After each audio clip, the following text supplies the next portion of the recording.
Sir, ഏറ്റവും ഒടുവിൽ കഴിഞ്ഞ ഉപതെരഞ്ഞെടുപ്പുകൾ, അതായത് മധ്യപ്രദേശിലും ഗുജറാത്തിലും ബീഹാറിലും കഴിഞ്ഞ ഉപതെരഞ്ഞെടുപ്പുകൾ, അതിൽ മധ്യപ്രദേശിൽ കോൺഗ്രസ് സീറ്റ് നിലനിർത്തി, ഗുജറാത്തിൽ ബി സീറ്റ് നിലനിർത്തി, ബീഹാറിലാണ് എല്ലാ ഊഹാപോഹങ്ങളും അല്ലെങ്കിൽ തീരുമാനങ്ങളും ഒക്കെ തെറ്റിപ്പോയത്. ബീഹാറിൽ 30 വർഷമായി ബി ജെ പി കൊണ്ടു നടന്ന ഒരു സീറ്റ് നഷ്ടപ്പെട്ടിരിക്കുന്നു. ജൻ സ്വരാജ് പാർട്ടിയിൽ നിന്നും പ്രശാന്ത് കിഷോർ അതിന്റെ നേതൃനിരയിലേക്ക് അല്ലെങ്കിൽ വിജയിയായി വന്നിരിക്കുന്നു. ബി ജെ പിക്ക് ഏറ്റ കനത്ത പരാജയമാണ്. പക്ഷേ ഈ കഴിഞ്ഞ 3 ഉപതെരഞ്ഞെടുപ്പുകൾ, മധ്യപ്രദേശും ഗുജറാത്തും ബീഹാറും ഉപതെരഞ്ഞെടുപ്പും അതിനുശേഷം വന്ന ഫലങ്ങളും ഇന്ത്യൻ രാഷ്ട്രീയത്തിലേക്ക് നൽകുന്ന ഒരു സൂചന എന്താണ്? സാധാരണഗതിയിൽ ഒരു 3 സംസ്ഥാന നിയമസഭാ മണ്ഡലങ്ങളിലേക്ക് നടന്ന ഉപതെരഞ്ഞെടുപ്പുകൾ ഒരു കാര്യമായി ചർച്ച ചെയ്യേണ്ട കാര്യമല്ല ദേശീയ തലത്തിൽ. പക്ഷെ ഇത് അങ്ങനെയല്ല. കാരണം BJP അധ്യക്ഷനായ നിതിൻ നബിൽ വിജയിച്ച നിയമസഭാ മണ്ഡലത്തിൽ, ബീഹാറിലെ ബങ്കിപ്പൂരിൽ, ആ ചരിത്രത്തിൽ ആദ്യമായി BJPയുടെ ഒരു മുഖ്യമന്ത്രി ഉണ്ടായതിനു ശേഷം നടന്ന ഉപതെരഞ്ഞെടുപ്പിൽ സമ്രാട് ചൗധരി, ജനതാദൾ യു നേതാവായ നിതീഷ് കുമാറിന് പകരം അദ്ദേഹം മുഖ്യമന്ത്രിയായ ശേഷം നടന്ന തെരഞ്ഞെടുപ്പിൽ ഈ BJP കോട്ടയിൽ BJP പരാജയപ്പെടുന്നു. വെറും പരാജയമല്ല, 19,324 വോട്ടിനാണ് ജൻ സ്വരാജ് പാർട്ടി എന്ന വളരെ അടുത്ത കാലത്ത് 22 മാസം മാത്രം പ്രായമുള്ള പാർട്ടിയുടെ അധ്യക്ഷൻ അട്ടിമറി വിജയം നേടിയത്. കഴിഞ്ഞ തെരഞ്ഞെടുപ്പിൽ 51,936 വോട്ടിനാണ് നിതിൻ നബിൽ വിജയിച്ചത്. തൊട്ടുമുമ്പുള്ള ഒട്ടേറെ തെരഞ്ഞെടുപ്പുകളിൽ അദ്ദേഹം വിജയിച്ചിരുന്നു. അദ്ദേഹത്തിന്റെ അച്ഛൻ അവിടെ നിന്ന് വിജയിച്ചിരുന്നു. ഈ തെരഞ്ഞെടുപ്പ് പരാജയം BJPയുടെ മറ്റു ബാക്കി 2 സീറ്റുകളിലെ തെരഞ്ഞെടുപ്പുമായി നമ്മൾ കമ്പയർ ചെയ്യേണ്ട ആവശ്യമുണ്ട്. ഏറ്റവും പ്രധാനപ്പെട്ടത് ദതിയ, മധ്യപ്രദേശിലെ ആ സീറ്റിൽ ഒരു ഉപതെരഞ്ഞെടുപ്പ് വേണ്ടി വന്നു. അവിടെ കോൺഗ്രസ് വിജയിച്ചു. പക്ഷെ കോൺഗ്രസിന്റെ MLA തട്ടിപ്പ് കേസിൽ പ്രതിയായതിനെ തുടർന്ന് സീറ്റ് നഷ്ടപ്പെട്ട അവിടെ പോലും BJPക്ക് കാര്യമായ മുന്നേറ്റം ഉണ്ടാക്കാൻ പറ്റിയില്ല. കോൺഗ്രസ് സീറ്റ് നിലനിർത്തി എന്നുള്ളത് സത്യമാണ്. മഞ്ചൽപൂർ, അത് ഗുജറാത്തിലെ അസംബ്ലി മണ്ഡലമാണ്. അവിടെ നടന്ന തെരഞ്ഞെടുപ്പിൽ 30,630 വോട്ടിന്റെ ഭൂരിപക്ഷത്തിനാണ് BJP സീറ്റ് നിലനിർത്തിയത്. ഇതിൽ എന്ത് പ്രത്യേകത എന്ന് ചോദിച്ചു കഴിഞ്ഞാൽ, തൊട്ടു മുമ്പ് നടന്ന നിയമസഭാ തെരഞ്ഞെടുപ്പിൽ ഈ സീറ്റിൽ 1,754 വോട്ടുകളുടെ ഭൂരിപക്ഷം BJPക്ക് ഉണ്ടായിരുന്നു. ഈ തെരഞ്ഞെടുപ്പ് ഫലം വരുന്നത് സത്യമായത് മോഡിയുടെയും അമിത്ഷായുടെയും ഗുജറാത്തിൽ തൊട്ടു മുമ്പ് നടന്ന തദ്ദേശ സ്വയംഭരണ സ്ഥാപന തെരഞ്ഞെടുപ്പിൽ ചരിത്രത്തിൽ ആദ്യമായി ഒരു ജില്ലാ പഞ്ചായത്ത് BJPക്ക് നഷ്ടപ്പെട്ടു. അത് നർമ്മദ ജില്ലാ പഞ്ചായത്താണ്. അത് വലിയ ഭൂരിപക്ഷത്തിൽ ആം ആദ്മി പാർട്ടി അത് പിടിച്ചെടുത്തു. BJPയുടെയും മോഡിയുടെയും പ്രസ്റ്റീജിയസ് പ്രൊജക്ടുകളിൽ ഒന്നായ statue of unity, Sardar Vallabhbhai പട്ടേലിന്റെ പ്രതിമ നിൽക്കുന്ന ആ താലൂക്ക് പഞ്ചായത്തിലെ ഏതാണ്ട് മുഴുവൻ സീറ്റുകളിലും ആം ആദ്മി പാർട്ടി വിജയിച്ചു. അതിന് തൊട്ടു മുമ്പ് നടന്ന ഒരു ഉപതെരഞ്ഞെടുപ്പിൽ കഴിഞ്ഞ ജൂണിൽ വിശാവതാർ ഉപതെരഞ്ഞെടുപ്പ്, അവിടെ ആം ആദ്മി പാർട്ടിക്ക് കഴിഞ്ഞ നിയമസഭയിലെ 5 MLA-മാരാണ് ഉണ്ടായിരുന്നത്.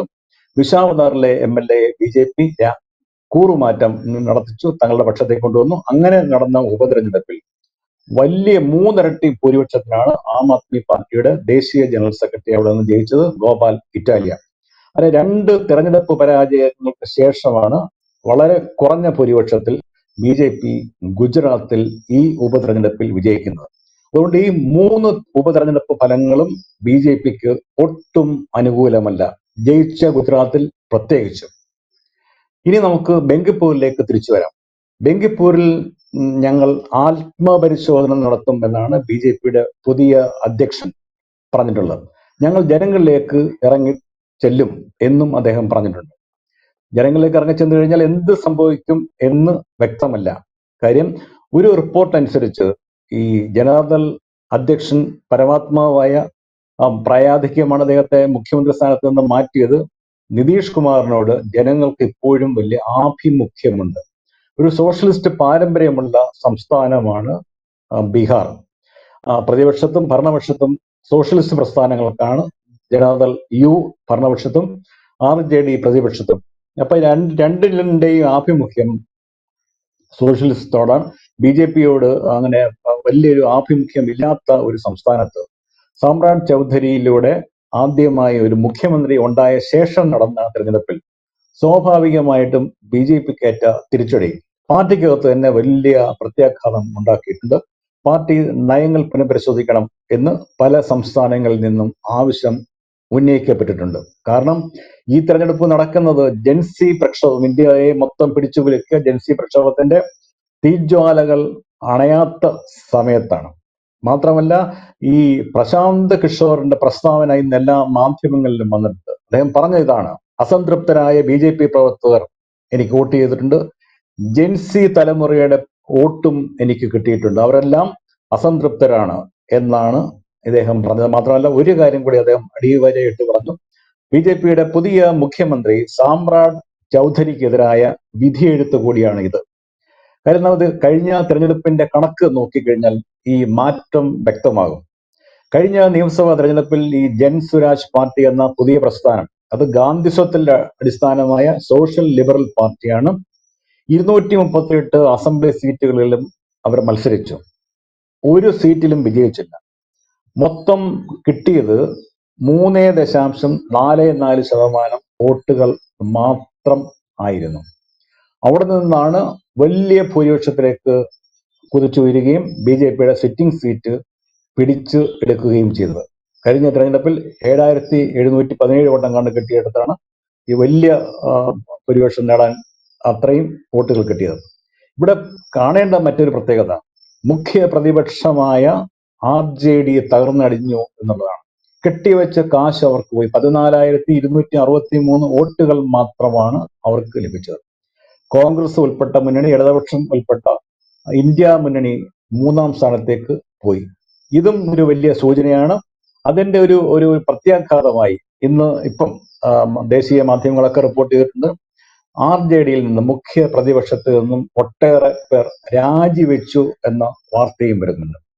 അപ്പം ബീഹാറിൽ ഈ അസംതൃപ്തരായിട്ടുള്ള ഇന്ത്യ മുന്നണിയിലെ ഘടകകക്ഷികളിൽ നിന്നുള്ള അനുയായികൾ പ്രശാന്ത് കിഷോറിന്റെ പാർട്ടിയിൽ ചേരുമോ എന്നുള്ളതാണ് ഇനി വരുന്ന നാളുകളിൽ ഇന്ത്യ ഉറ്റുനോക്കിക്കൊണ്ടിരിക്കുന്നത്. രാഷ്ട്രീയ പ്രസ്ഥാനം രൂപീകരിക്കില്ല എന്ന് CJP പ്രഖ്യാപിച്ചിട്ടുണ്ട്, അഭിജിത് ദിക്കെ പ്രഖ്യാപിച്ചിട്ടുണ്ട്. പക്ഷെ ഇങ്ങനെയുള്ള ബദൽ രാഷ്ട്രീയ പ്രസ്ഥാനങ്ങൾക്ക് പിന്നിൽ ജെൻസി തലമുറ അണിനിരക്കുന്നു എങ്കിൽ ഇന്ത്യൻ രാഷ്ട്രീയ രംഗത്ത് അതൊരു ദിശാമാറ്റത്തിന് വഴിതെളിക്കും എന്ന കാര്യത്തിൽ യാതൊരു സംശയവുമില്ല. മാത്രമല്ല, BJPക്ക് ഇനി വരുന്ന നാളുകൾ ഒട്ടും ശുഭകരമല്ല എന്നാണ് ഈ 3 ഉപതെരഞ്ഞെടുപ്പ് ഫലങ്ങളും നൽകുന്ന വ്യക്തമായ രാഷ്ട്രീയ സൂചന. അത് അവർ മനസ്സിലാക്കും, ആത്മവിശ്വാസം നടത്തും, ജനങ്ങളിലേക്ക് ഇറങ്ങി ചെല്ലും എന്നുള്ള BJP അധ്യക്ഷൻ നിതിൻ നബീലിന്റെ പ്രസ്താവനയിൽ ഈ അപകടം അവർ മണത്തെറിഞ്ഞിട്ടുണ്ട്, സമ്മതിച്ചിട്ടുണ്ട് എന്ന സൂചനയും വ്യക്തമാകുന്നുണ്ട്. യെസ്, എന്തായാലും ബീഹാറിൽ ഉൾപ്പെടെ BJPക്ക് ഏതു നിലയിലെങ്കിലും പാളിച്ചകൾ പറ്റിയിട്ടുണ്ടോ എന്നത് അന്വേഷിക്കേണ്ട വിഷയം തന്നെയാണ്. പ്രശാന്ത് കിഷോർ വലിയൊരു ഭൂരിപക്ഷത്തിനാണ് ജയിച്ചിരിക്കുന്നത്. ജൻസി പ്രക്ഷോഭങ്ങളെ അല്ലെങ്കിൽ ജൻസി പ്രതിഷേധങ്ങളെയൊക്കെ വേണ്ട വിധത്തിൽ കൈകാര്യം ചെയ്യാൻ ബീഹാറിൽ BJPക്ക് സാധിച്ചിട്ടില്ല എന്നൊരു പരാമർശം അല്ലെങ്കിൽ അത്തരത്തിലൊരു വിമർശനം കൂടി ഈ ഒരു തെരഞ്ഞെടുപ്പിന്റെ ചുവട് പിടിച്ചുകൊണ്ട് പുറത്തേക്ക് വരുന്നുണ്ട്. ഏറ്റവും ഒടുവിൽ ബീഹാറിൽ ഒരു പുനഃപരിശോധനയ്ക്ക് BJP തയ്യാറെടുക്കുന്നു എന്ന് തന്നെ വേണം കരുതാൻ. വ്യക്തമാണ്. Thank you Pradeep sir.